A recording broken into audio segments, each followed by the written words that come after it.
Life is hard, that's the starting point, not a complaint, not a flaw in the system, but a fundamental truth. You don't get to opt out of suffering. You don't get to live without pain, disappointment, failure, betrayal, and loss. So the question isn't whether life will be hard.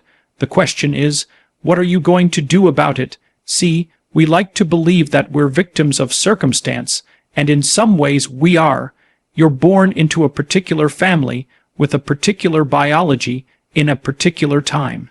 You didn't choose that, but here's the brutal reality. You are responsible for what you do in response to it. There's chaos out there, yes, but there's also order. And your job, your existential obligation, is to voluntarily walk into that chaos and wrestle with it until you extract something of value, until you make something meaningful of your suffering. Because if you don't, if you just collapse under the weight of it, if you let resentment or nihilism grow in its place, you not only destroy yourself, you become a curse to everyone around you. When life is hard, that is precisely when you must aim up.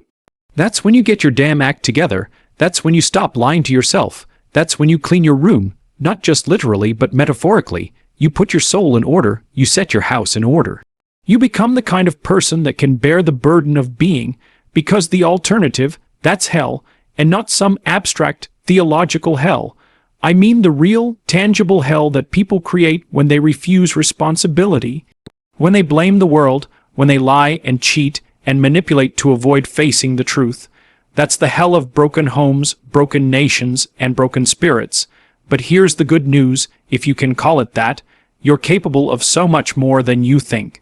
Human beings are terrifyingly resilient. You can carry more than you imagine, and not only that, you must, because meaning in life is not found in comfort, it's not found in safety, it's found in the pursuit of what is meaningful, despite the suffering that entails.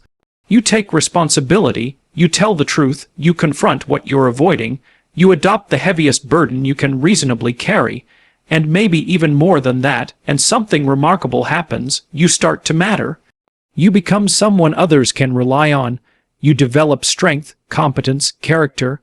You become the kind of person who stands up straight with their shoulders back, even when the storms of life rage on.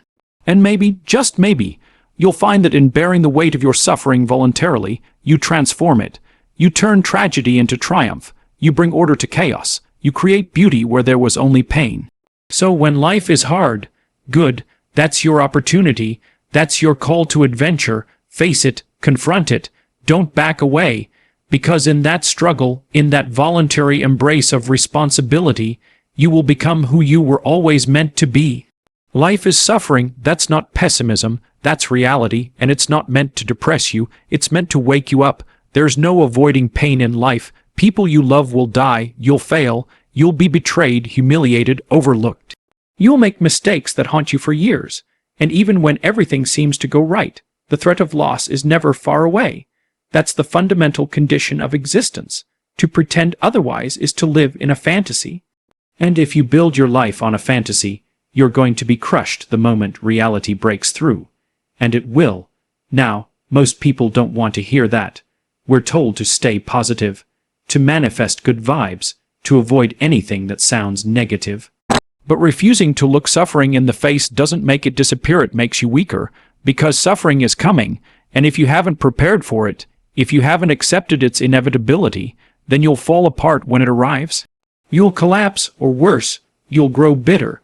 And bitterness is a poison that corrupts everything it touches. There's a deep psychological truth here. If you know suffering is part of life, you stop being shocked by it. You stop thinking it's unjust or unfair, and instead, you start to ask, what can I do in the face of it? That question is the beginning of maturity. That's where responsibility starts. Because now, you're not blaming the universe for your problems, you're trying to become the kind of person who can confront them. That shift is crucial. It's not victimhood, it's agency. What's remarkable is that human beings are capable of this transformation. We can bear tremendous suffering, and not only survive but grow stronger because of it. Look at the people you admire most. The wise, the kind, the courageous. Every single one of them has suffered, often deeply. But they've used that suffering as a furnace to forge themselves into something more. Not perfect, but honest, resilient, useful. So when you accept that life is suffering, it doesn't mean you give up. It means you get to work, you become serious, you become someone others can depend on, because if suffering is inevitable, and it is, then the only real question is, will you be ready when it comes? You are not in control of everything that happens to you, but you are responsible for how you respond. That's the foundation of psychological stability. Responsibility is not a punishment. It's not a weight that crushes you under its mass. It's the very thing that gives your life structure and direction. Without responsibility, you're lost. You're tossed around by the chaos of the world, by your impulses, by the bitterness that festers when things go wrong, because they will go wrong. But when you decide to take responsibility, even in the smallest ways, you begin to carve a path through that chaos. People often confuse responsibility with blame. They think, why should I take responsibility for suffering I didn't cause? But that's the wrong question. It's not about blame. It's about who is willing to carry the burden. Someone has to, and if not you, then who? If you wait for someone else to solve your problems, to fix your life, to clean up the mess, you'll be waiting forever. And while you wait, things will decay, you will decay. Responsibility is what transforms a person. It's the acceptance of your role in the unfolding of your own life, no matter how unfair or cruel your starting point was. When you say, I will carry this, you are stepping into the very role that makes you human. You're not a helpless creature, you're a being capable of conscious action, of moral choice. You can aim at something better and move toward it, step by step. That's responsibility in action. You might start small, keeping a promise, telling the truth, showing up when you said you would. But over time, those small acts build a spine. They give you weight. They give you purpose. And with purpose comes resilience. You stop being blown apart by every difficulty, every rejection, every injustice. You start becoming the kind of person who can stand up straight in the storm and say, I will not be broken. And here's the paradox. The more responsibility you take on voluntarily, the more meaning your life has. The more weight you lift, the stronger you get. That's the trade. You exchange comfort for strength. And in doing so, you become someone capable of facing life, not as a victim, but as a force for order and good in the midst of chaos. Meaning is not found in the avoidance of difficulty. It is not discovered in fleeting pleasures or in the shallow pursuit of comfort. Meaning reveals itself in the act of confronting suffering voluntarily, in the decision to take on the heaviest burden you can carry and move forward anyway. That's the ancient story. That's the hero myth embedded in every culture worth its salt. Life is suffering, yes, but the nobility of the individual lies precisely in the willingness to face it, to carry it, and to transform it into something of value. People often ask, what's the point? And they ask that not because they've looked too deeply into life, but because they haven't looked deeply enough. When you reduce life to comfort or entertainment, when you anesthetize yourself with distraction, you lose the thread. And that thread, the one that ties you to meaning, it runs straight through voluntary struggle, through responsibility, through sacrifice. You take on a task that is difficult, maybe even painful, and you do it not because it's easy, but because it's worthwhile. That's where meaning lives. Think about this. What moments in your life have truly mattered? Were they the easy ones? Were they the times you did nothing, achieved nothing, risked nothing? No. The moments you remember, the ones that shaped you, they came from adversity. From discipline, from doing the thing you were afraid to do. That's not coincidence. That's a pattern. That's a clue about what makes life bearable, and even beautiful. You don't find meaning by waiting for it to arrive like a gift. You earn it through effort, through discipline, through carrying a load that is heavy but necessary. And when you do that, when you willingly confront the burden of being, you transcend suffering, not because it disappears, but because it becomes integrated into something higher. Into a story about who you are and what you're capable of becoming. So if you're lost, if you feel empty or aimless, stop asking how to make life easier. Ask instead, what am I avoiding? What burden am I refusing to lift? Because the path to meaning doesn't run around suffering. It runs straight through it. And only in choosing that path do you discover who you truly are. When you refuse responsibility, when you turn away from the suffering in your life, you don't escape it. You invite something much worse. Because suffering that is not confronted doesn't just disappear, it festers, it metastasizes, and what grows in its place is resentment. That quiet, corrosive bitterness that begins with a whisper, "This isn't fair." And if you let that whisper grow unchecked, it becomes a roar, "The world is against me. Nothing matters. Why should I care?" That's the road to hell, not some abstract religious hell, though it's that too, but a real psychological one. The kind that people live in. You see it in the addicted, the broken, the nihilistic. You see it in those who lie, who cheat, who hurt others without remorse, because they believe deep down that life has hurt them first, that they've been wronged by existence itself, and so they retaliate against their families, against society, against themselves. It starts small, ignoring what needs fixing, avoiding difficult truths, blaming everyone else. But the consequence is profound, because every time you avoid responsibility, you surrender a bit of your strength. You become weaker, more bitter, less capable of handling even the smallest setback. And as that spiral continues, you not only fail to grow, you begin to decay.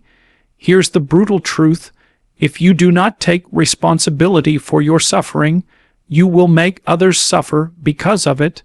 You will become a source of chaos, of pain, of destruction, and it won't be because you're evil in some obvious cartoonish way.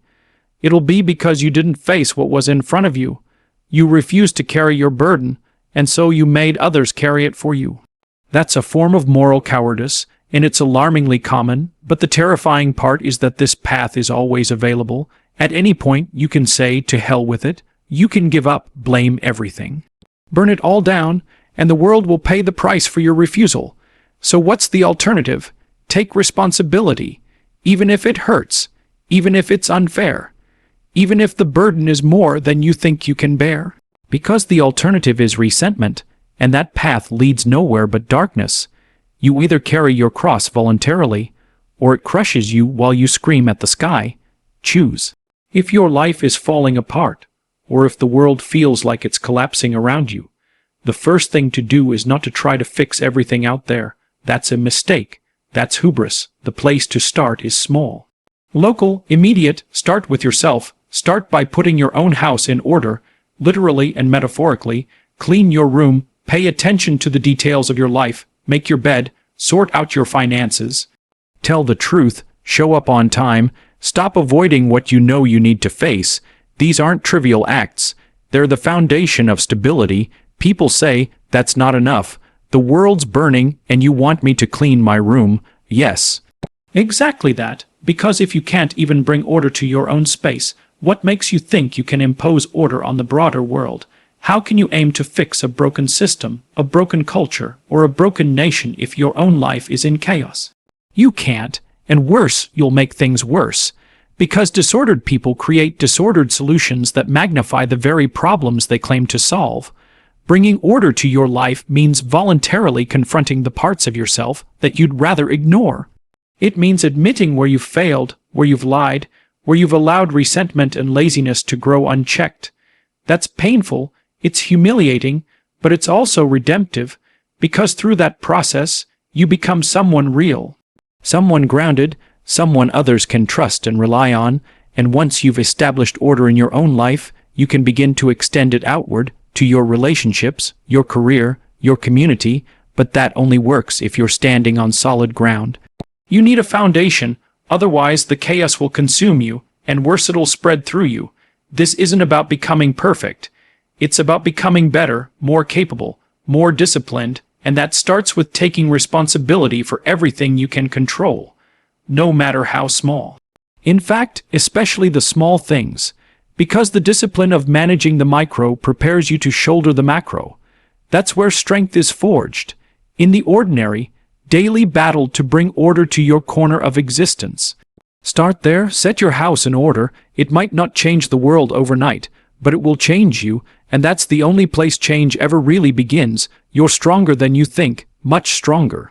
And not just physically, psychologically, emotionally, spiritually, but you'll never discover that strength if you're never tested. You don't know what you're capable of until you're pushed to your limits. until life levels its full weight against you and says, "Let's see what you're made of." And in that moment, you either collapse or you rise. The problem is, most people avoid the test. They stay soft, comfortable. They convince themselves that fragility is virtue, that safety is the highest good. But it's not, because life doesn't care about your comfort. It brings suffering whether you're ready or not. Illness, rejection, death, chaos, and if you haven't trained yourself to bear the weight, you'll shatter. But here's the astonishing thing. Human beings adapt. We grow in response to challenge. We get stronger when we lift burdens voluntarily. Just like the body grows under resistance, the soul does too.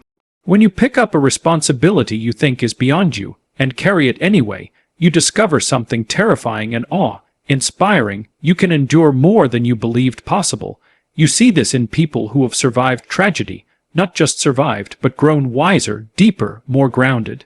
They didn't escape suffering, they integrated it, they made something meaningful out of it, and they became the kind of people others look to in a crisis, the ones who don't panic, the ones who speak the truth, the ones who stand up straight with their shoulders back even when everything is falling apart.